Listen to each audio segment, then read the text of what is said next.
Hello again. The euro is under plenty of pressure at the moment, with Greece and the Eurogroup apparently at loggerheads. But how far will the common currency fall? Well, I've been to Global Reach Partners to ask that very question.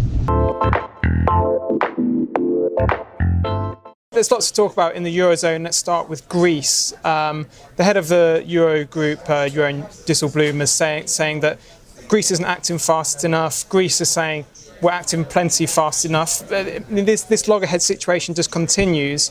What's your reading of the situation? I think it's just quite interesting because we were in this place about a couple of weeks ago, and there was an agreement put in place, and we got told, or the market got told, should I say, that they're going to be supported for the next 4 months.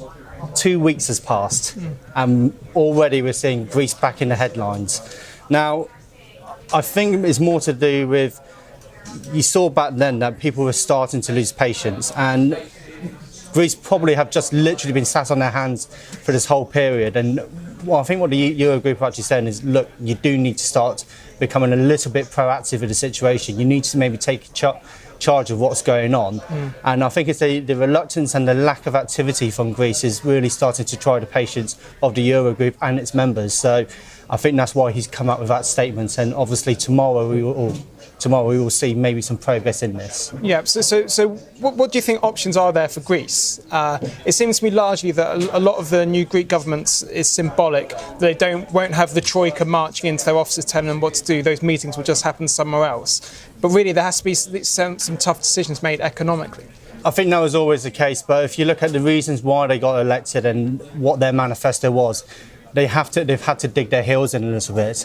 I think the interesting scenario will be, if Greece actually gets what it wants, what does that mean for some of the later elections that we've got in some of the other European countries? Do the minority parties come to the forefront that are anti-austerity in order to try and relieve some of the pressure on them with regards to taxes, etc.? So I think everyone at the moment, whether it's on the Eurogroup and Greece, are both just digging their heels in, and they are going to be at loggerheads for some time. And what this has actually demonstrated is, yes, we had 4 months. It's popped up again 2 weeks later. This story isn't going to go away anytime soon, and we are going to continue to see this brought up in the media, and hence, obviously, the focus on it now.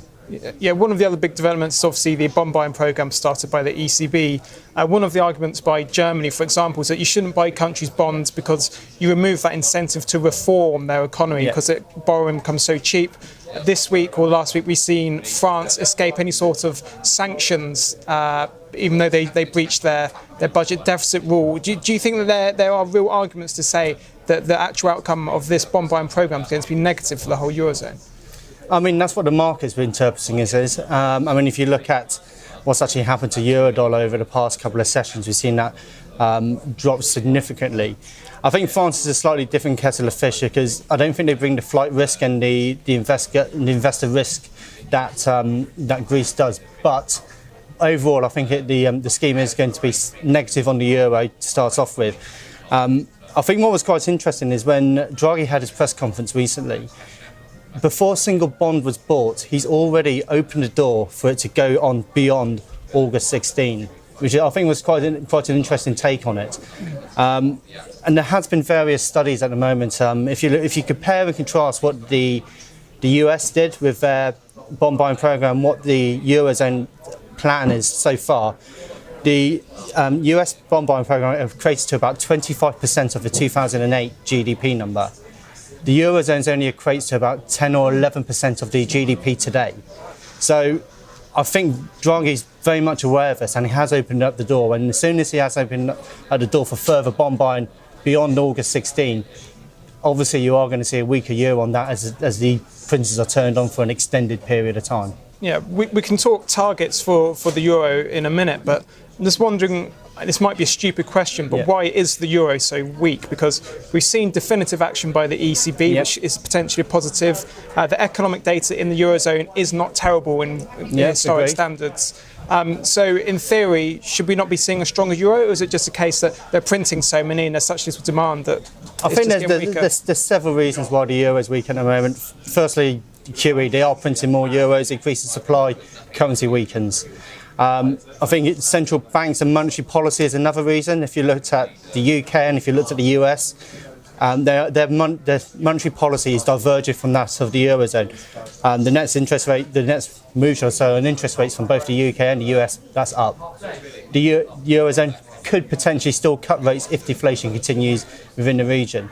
And then there's some other messages there as well. Obviously, the political uncertainty with Greece to start off with.